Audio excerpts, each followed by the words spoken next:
Welcome to the NBA Coast to Coast podcast brought to you by thelines.com. Coming to you from the West Coast, Josh Lander, joined by Nate Weitzer. He's on the East Coast, and we are looking at play-up props here on Monday in the NBA. A couple exciting Game 4s, Cavs and C's. Got the Mavs and Thunder. We'll be taking a look at play-up props in this episode. Also have best bets up and a separate one as well for you. So make sure to subscribe to that page and continue to follow along for the rest of this postseason with us. Also head to thelines.com and use that prop finder tool. We're using that each and every morning and night as we're making these picks for you guys to make sure we're getting the best odds and the lines that are available out there from all these books, giving us bets this postseason. Nate, let's go ahead and get right into your first NBA best play a prop here. Yeah, although it is related to the Cavs covering +8, which is Evan Mobley over 26.5 points and rebounds, hoping he gets the right treatment for that ankle turn. And is at least like shot up and has a brace on it and he's good to go and good to be aggressive because as I mentioned, Donnie told him multiple times, like, we need you to be more aggressive, which is AKA like, I'm going to feed you the ball in the like below the elbow and expect you to be able to finish over the Celtics team that doesn't have any rim protection without Porzingis. They have, starting a 38-year-old center, and then their centers off the bench are not really guys that scare you. Tatum did a good job in help, and we know Derek White and Drew play bigger than they are, but like Mobley has to be able to finish over those dudes when he gets these switches, and the Celtics are paying so much attention to Donnie that like he should be able to. I mean, he did shoot 70%, and like I mentioned, went for 17 and 8, so just below this prop, while basically missing the third quarter. So in 3 quarters, he got those numbers. In the previous 3 quarters, because it was a blowout in Game 2, he had like 19 and 11, I believe, through 3 quarters. So if he plays all 4, and this is reasonably close, I think it's a fine look here. I mean, he's averaging 19 rebound chances in 5 since JA went down, 3.6 contested per game. He actually has the most paint touches in the last 2 games in these playoffs and shooting 64% on those, getting 10.5 points per game. Cavs as a team shooting 73% inside 5 feet, and Mobley is shooting 77%. So like I'm saying, like if these guards can just get in there and get him the ball in places to succeed, like he should be able to finish. His length and quickness is a problem for the Celtics. He just needs to realize that and be aggressive. Yeah, I'm literally reading stuff right now because there's just like somewhat conflicting reports. Do you care if Jared Allen plays for this bet, just to be clear?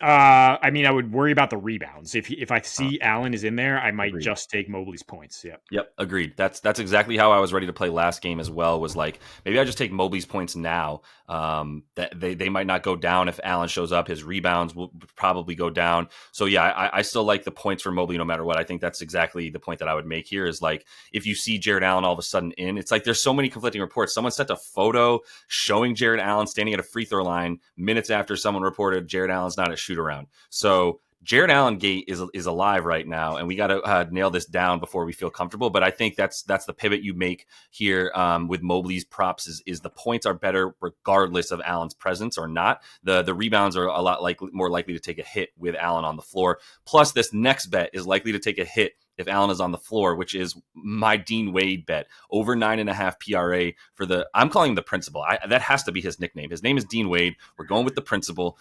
So for him, do you have an actual nickname for him? Is there one? Well, Zach Lowe does that little jingle where he calls him an accountant. Is Dean Wade for all your accounting needs. So you got to sort it out. That's good.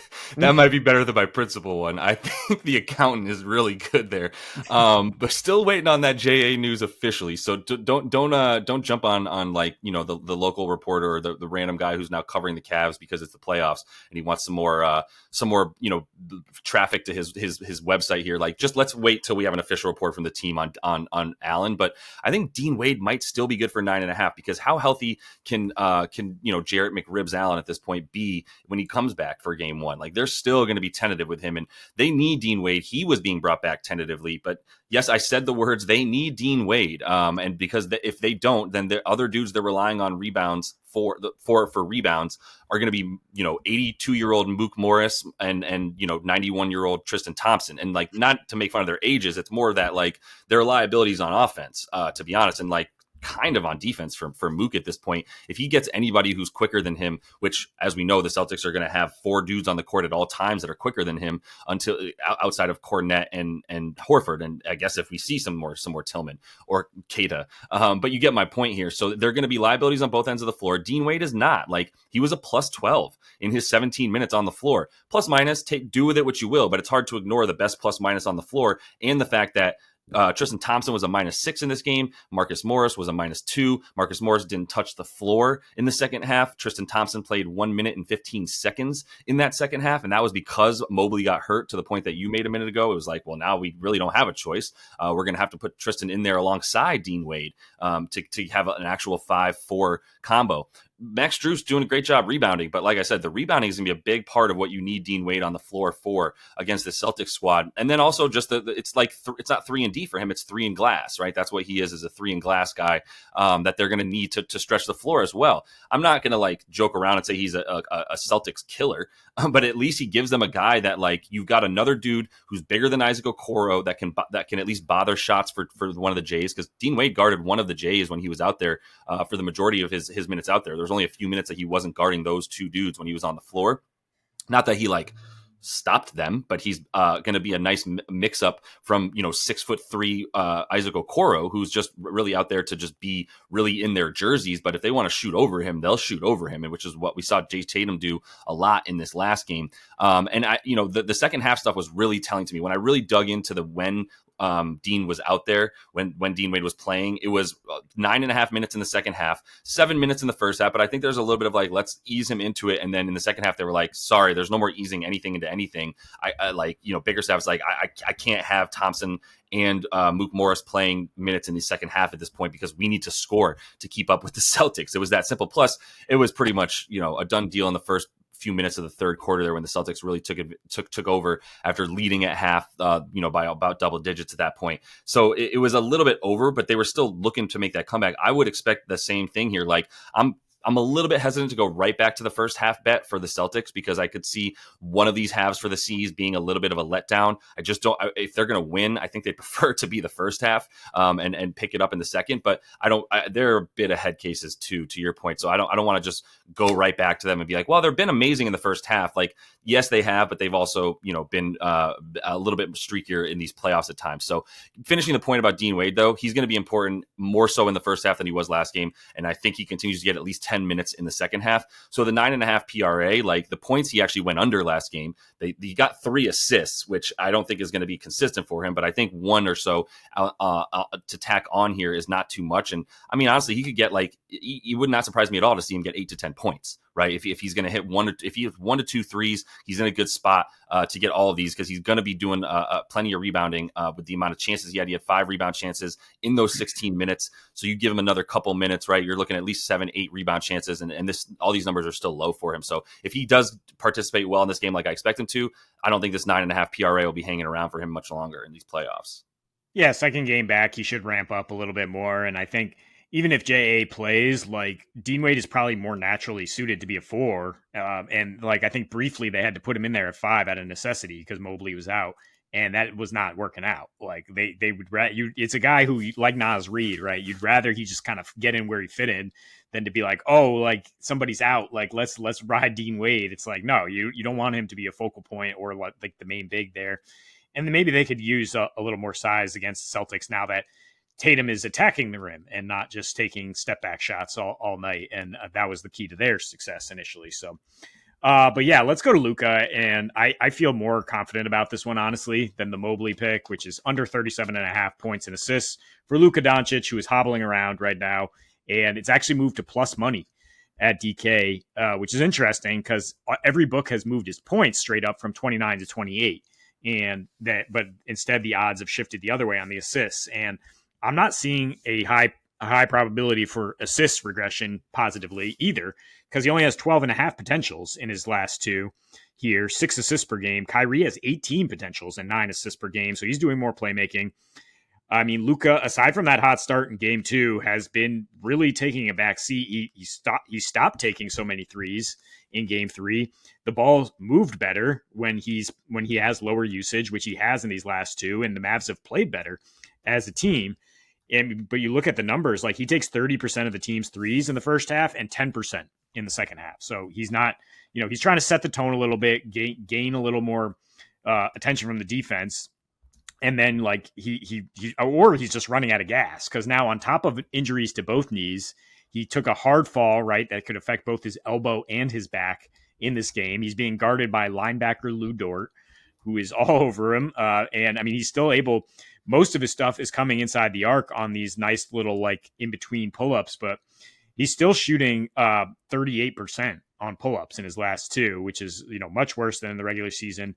Only getting 30 front court touches per game, just compared to someone like Jokic, who has 62 in his last two. And the usage in the second half, like we talked about, I mean, the points go down, but the usage drops from 28 to 22%. Kyrie's goes up 8%, 12% to 20% as he kind of closes. So even if Luka gets off to a hot start, I don't think he's going to be able to get over this number, which he's gone under. I believe he went under even with that insanely good first quarter in game two. So he's gone under every one of this series. Yeah, I'm with you. However you want to fade this. Obviously, I didn't fade the rebounds for Luka last game. Felt really good about those. He ended up with like 15. And that'll continue to be the case for Luka no matter what his level of health is like. The rebounds might be a little bit of a crapshoot here and there, but when it comes to push comes to shove, if the Thunder miss shots, he's always going to be on the baseline ready for those. So I think the points and assists is a better look. I think there's live betting action available here in this game. I haven't been tracking Kyrie's second half stuff nearly as much as I now will, because I took him in a bet in the best bets video as well that involved a Kyrie points play with a small SGP. So now I will be monitoring that. And I think the live under for Luka, if you get him in a big first half where he hits like 3 threes, kind of like he's done in some of these games, and then, you get Kyrie, maybe he's got anywhere, if he's got under 10 points and you've got a live, points prop for him at like under 20 points for Kyrie, then hit the over on that, right? If you get Luka with an inflated line where it's like, oh, now it's at 36 because he's got 12 or 13 in the first half or first quarter or whatever, there's some fading opportunities there too. I think that'll be consistent moving forward, with Luka's just sort of hobbling to the end, kind of the same way we would fade Joel in the second half of games, where it would just fall off a cliff because injury does start to take a toll, and whatever shot you took before the game started might be wearing off a little bit by the time you get to the third quarter. So there's something to consider there. I'm gonna close out here, and I think also we briefly want to mention PJ Washington. I mean, if the roulette wheel hits 30, it hits black 12 times in a row, right? We say that like you got to hit black on the 13th spin as well. And PJ Washington, maybe it's highly dependent on him making these shots, but he's opened up things to get into the lane a lot more, and rather than strictly rely on the three. That's what we saw in game 3 more than anything, was that man got to the rim a lot more than he was when he made like 7 of 11 threes in game 2. But the threes are probably still going to be there for him. He's been the best outlet for them. I cannot believe how open he's been in the corner and above the break, wherever he is so far. So it makes sense when you've got to worry about Kyruka, but I wanted to put that out there because you briefly put in our notes, over 15.5 points is plus 110. And I think that's a really good look here for plus money for PJ. But I'm going to go with J-Dub, and I'm going to go on just the rebounds and assists, because I'm a little bit nervous about Jalen Williams now. If there is somewhat of an injury that he's still kind of nursing, I believe he initially suffered the injury in the Pelicans series and came back, but now he's still a little bit hobbled. Had to leave game 3 for a little bit once again as well, which is like the third game this playoffs that he's had to leave, go to the locker room and come back.